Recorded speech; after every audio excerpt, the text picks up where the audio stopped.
Today we're going to take a look at ionic nomenclature in reaction. So we're going to take a look at how you've been writing the formulas and writing the names for those ionic compounds and how that translates into reactions and what that means. So as we write the different formulas, how do we come up with the formulas in those equations, given a description of what's happening, and vice versa. So one good starting spot to help here is to actually break down what we see in those equations. And so, as we've talked about before, that arrow in the middle is really your dividing point between your reactants and your products. That's where everything is happening and everything's changing. And so it splits it into the left and the right, the reactants and our products. So the left side are our reactants. They are what reacts.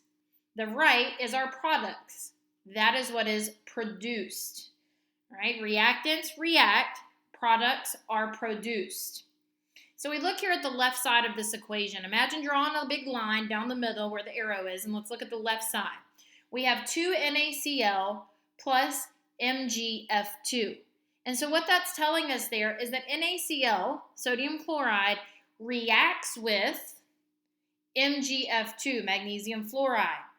Or you may see it as NaCl and MgF2 react. All right, and so some of you may be looking at that 2 that's in front of the NaCl and going, what in the world is this number? All right, that right there we'll get into next week as we look at balancing equations. And you don't need to worry about that 2 for now. All that's telling you is that there's 2 NaCl compounds. Right? We don't need to worry about that as we're writing the names of these equations or writing the formulas in them until we get to balancing. Just focus on the actual language of the reaction for now.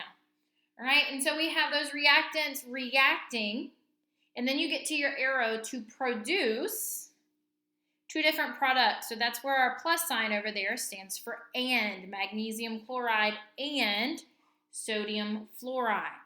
And so here's just kind of a breakdown of what those terms mean. Again, your reactants react and your products are produced. Those plus signs that you see on both sides mean and. When it comes to the reactants, you may see that as combines with or reacts with. And the arrow is always going to be to produce or to form. That's where your reaction is happening, where you have the transition of those compounds into new compounds. That's where your chemical change is taking place and giving you a new product. And so as we were to read this, right, you read it left to right, and let's plug in the words for those plus signs and the arrows. So NaCl and, that's where you see the plus sign, MgF2 react, because those are your reactants, to produce, there's your arrow, MgCl2, and there's your plus sign, NaF. Another way you may see it written says the exact same thing. NaCl reacts with, there's that plus sign telling you that it's on the reactant side, MgF2 to produce, there's that arrow, MgCl2, and there's the plus sign again, NaF. Right, and so what you're going to do with this is then write those formulas in actual names, the name of that compound. And so, going again left to right, NaCl, that's sodium and chlorine. Change the ending to "ide," sodium chloride. Reacts with, there's the plus, MgF, magnesium fluorine. Change the ending to "ide," magnesium fluoride, to produce the arrow, magnesium chloride, MgCl, and sodium fluoride. That's your NaF. So you'll see here where your ionic nomenclature comes in and plays such a big role as we're working on writing these reactions and describing what's happening. So let's take a look at another example. As you look at these reactions, do not get overwhelmed. When you look at it as a whole, it can seem pretty daunting, right? There's a lot of letters, a lot of numbers, pluses and arrows. There's a lot going on. But break it down piece by piece and just read it left to right. All right, so we're going to start at the very left. Read it just like you do a sentence. Al2SO43. You're going to name it just as you would in the MyOpenMath system as you're naming ionic compounds. So Al is aluminum, SO4, it's a polyatomic. That's on the back side of your periodic table. SO4 is sulfate. All right, so we have aluminum sulfate here, and it is reacting with, that's what that plus sign tells us, potassium nitrate, KNO3. K is potassium, NO3, another polyatomic. Look on the back side of that periodic table, and you have nitrate is NO3. Those two react together to produce aluminum nitrate. Aluminum, Al, NO3, nitrate again, and there's that plus sign again, potassium sulfate, K2SO4. K is potassium, SO4 is sulfate. All right, and so all we did was read it left to right. Aluminum sulfate reacts with potassium nitrate to produce aluminum nitrate and potassium sulfate. All right, that is our description of what's happening in this equation. Let's look at one more. Again, break it down piece by piece, reading it left to right. So starting at the far left, I have calcium and fluorine. Change the ending to "ide," calcium fluoride. And it's going to react with FePO4. Fe is iron, PO4 is phosphate. So I have iron phosphate here.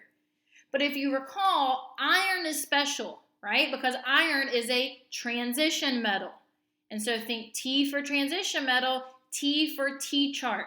So I need to know the Roman numeral. I need to know the charge of iron. Before I can write the name of it, the gray words down here at the bottom, I have got to know the Roman numeral or the charge of iron. So here's our T-chart. I'm not going to walk through that right now because all of you should be familiar with that as we've done it a whole lot at this point. But there's how we found our charge for iron. I wanted you to see where that 3 was coming from as I plug it in there. So iron 3 phosphate. To produce, there's our arrow, calcium phosphate. Ca is calcium, PO4 is phosphate, and here we come upon another iron fluoride. Now you don't need to do a T-chart here again. You can, but you're going to end up with the same number because whatever version of iron you used in the reactant is the same version of iron you're going to get as a product. So if you had iron 3 to begin with, you're going to end with iron 3. All right? If you ever forget or you don't know, then you can go do a T-chart and it's going to lead you to the same answer regardless. All right? So plugging in the name for that. Again, we read it left to right. Calcium fluoride reacts with iron phosphate to produce calcium phosphate and iron fluoride. All right, so I want you to take a second here, pause the video, and I want you to practice writing out these equations in words. All right, describe what's actually happening in these equations. Take a second, pause the video. All right, now that you have described what's happening in these equations in words, let's take a look and check to see if you did it correctly. Here we have potassium iodide, Ki, reacting with, there's that plus sign, lead to nitrate. Remember, we need that Roman numeral there because lead is a transition metal. If I don't write the Roman numeral, I don't know what charge of lead I'm using. And those two react together to produce, there's that arrow, potassium nitrate, KNO3, and lead to iodide. There you see again, the same Roman numeral is used as we did in the first part. Another one, the next one there is sodium cyanide, NaCN, and hydrogen bromide, HBr. React to form, all right, there's your arrow. Those two are reacting to form, your arrow, sodium bromide and hydrogen cyanide, HCN. And the last example you have here is manganese 1 sulfate. Roman numeral, because manganese is a transition metal. You will often get manganese confused with magnesium, so make sure that you use the right element and you recognize that it's a transition metal. So magnesium 1 sulfate reacts with, there's that plus sign, barium nitrate to produce, there's your arrow, manganese 1 nitrate, again, the same charge of manganese as I started with in my reactants, and plus sign, barium sulfate.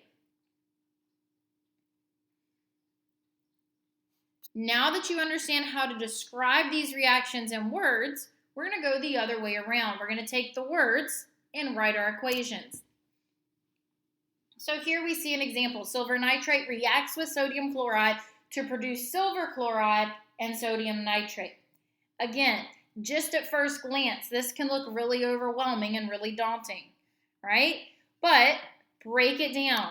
Identify what you know. So remember your key words. And so one thing that's good to do is if this is written on paper in front of you, is to go ahead and underline these things that I've highlighted in red and write above them what they identify, right? So reacts with, that's a plus sign. To produce, hey, there's your arrow. And that's a plus sign. And you can clearly see where your compounds are and where your different symbols within your equation are. And now just read it left to right. Silver nitrate. In order to write the formula, this is why I had you all practice a lot of ionic nomenclature as we moved into this. In order to write the formula, we need to swap, drop, and chop. This specific reaction is going to be very easy because all of them have a charge of 1 or minus 1. All right, but you need to remember to swap, drop, and chop. They will not always work out like that. Always swap, drop, and chop your charges. So I have silver with a plus 1 charge and O3 with a minus 1 charge. Remember, that's a polyatomic. P for polyatomic, P for parentheses. You need to keep your parentheses around that. The moment you flip over that periodic table to go to the back, write a parentheses. So we swap, drop, and chop those. Here's the path they follow, but they're both 1s, so they cancel out. So there's my silver nitrate. Reacts with means I have a plus sign. Sodium chloride. Here's my charges. Here's my ions. Na plus 1, because it's in group 1, wants to lose 1. As it's losing negativity, it becomes positive. Positive by 1.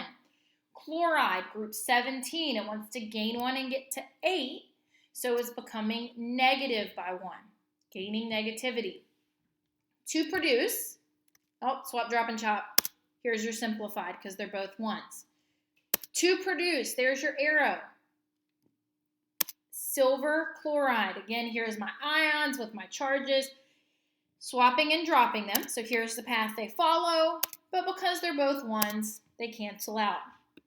Again, please note, they will not always end up this easy. You will usually have subscripts. This one just happens to work out that way. And is your plus sign. Sodium nitrate. Sodium nitrate, NaNO3, minus 1. There's your parentheses because it's a polyatomic. Swap, drop, and chop. Those are going to cancel out because they're both 1s. And so just writing it more closer together, right? This is the same thing that's written above. It's just not as spread out. It's written all condensed into a reaction. I have AgNO3 plus NaCl yields or produces, that arrow, AgCl plus NaNO3. All right, there's one example. Let's look at the next one. This one's a little bit different. I want to point out some key points here. All right, so as we read it, aluminum is going to combine with chloride to produce aluminum chloride. So again, identify your key words, the things that you know. All right, break it down. Do not look at this and get overwhelmed. Go looking for those key terms. Combines with, that's a plus. You can underline that, put a plus above it. All right, to produce, that's an arrow. Underline it, put a little arrow. That'll help you break this down so that you can see it in parts instead of getting overwhelmed. Now just read it left to right. So aluminum. What's different here is you're used to seeing these as compounds, right? But as we know in synthesis, decomposition, or single replacement, sometimes I have elements that exist by themselves. Here's an example, aluminum. Now because it is a metal, we just write it by itself as the abbreviation. There's no numbers that are going to go with it as a subscript. It's just Al, all right? That means aluminum metal. And it is going to combine with, it's a plus sign, chloride. Now, if you look at the periodic table that's hanging on the wall there, all right, if you look at a different color-coded periodic table, you will see nitrogen, oxygen, fluorine, chlorine, bromine, and iodine. Those are in a different color, right? On the one on the wall, you will see that those are green, and they're kind of in the shape of a 7, all right? Because we call those the super 7 when you include hydrogen over on the other side. Remember, he's our rule breaker. All right, and so those super 7, you'll see for the key on that color-coded periodic table, are called diatomic. We've talked about the prefix di. Di means 2. So those exist as diatomic molecules, or they exist as 2 atoms. All right, so Cl2 needs a 2 subscript. That's because, remember, they want to satisfy that octet. So if you have chlorine in excess of itself, then it's going to form diatomic molecules with itself to satisfy the octet. All right? So those 2, aluminum combines with chloride to produce, there's my arrow, aluminum chloride. Now, when I go to write aluminum chloride, I am writing the formula of this. Do not just take the left side and put them together. All right? You're not just sliding those together. You're actually writing the formula of what it would form if they were to combine. So we need to do our swap, drop, and chop. So you'll see here I have the charges written. This is all about the charges and balancing out those compounds. So I have Al plus 3 because aluminum's in group 13, 3 valence electrons. It's closest to 0, closest to losing that shell and falling back to the last full shell. So Al plus 3, because it's losing 3 negativity to become positive. Chlorine minus 1, because it's in group 17, wants to get to 8, so it gains 1 in order to have that full shell, gaining negativity. So Al plus 3, Cl minus 1. Swap, drop, and chop. Here's the path they follow, and here's what we have. Again, I don't need to write this 1 because it's assumed, so I have AlCl3. All right, notice this compound was written by balancing the charges of those ions. You do not carry over the subscripts from the reactant side of the problem. All right, always write each formula independently. Do not carry over subscripts from the left side. This 2, it needs to stay over there because I no longer need 2 chlorines when it bonds with aluminum. Instead, I need 3. And the only way to know that is by doing your swap, drop, and chop. So again, complete each of these independently. All right? So then here's what we have all condensed together. All right, Al plus Cl2 yields AlCl3. Now note, if some of you are familiar with any of this, you may look at this and say it's not balanced. All right, those are the coefficients, the big numbers I told you to ignore for now in the first few problems we did. We will balance these next week. This is the correct formula, but we just need to go in and balance it so that we're not gaining or losing matter, right? Because the law of conservation says matter cannot be created or destroyed, right? Only transferred. And so we'll get into that next week. So for now, this is where you're stopping at, just writing the actual equation that is being described in words, right? So what I want you to do is, again, pause the video, and I want you to take these 3 descriptions of reactions and write their equations. I have you a few reminders at the bottom. Remember those single metals. Metals are simply the abbreviation, but if you have a non-metal, it's diatomic, meaning there's 2 atoms. You're going to have a little 2 subscript if it's by itself. That's hydrogen, nitrogen, oxygen, fluorine, chlorine, bromine, and iodine. If they are by themselves, they need a 2. All right? They don't like to be lonely. And when you're writing these compounds, remember to swap, drop, and chop those charges. That is how you find the formula. You've been doing this with ionic naming. All right, so translate that ionic naming and formula writing into these equations. So take a second, pause the video, and practice this.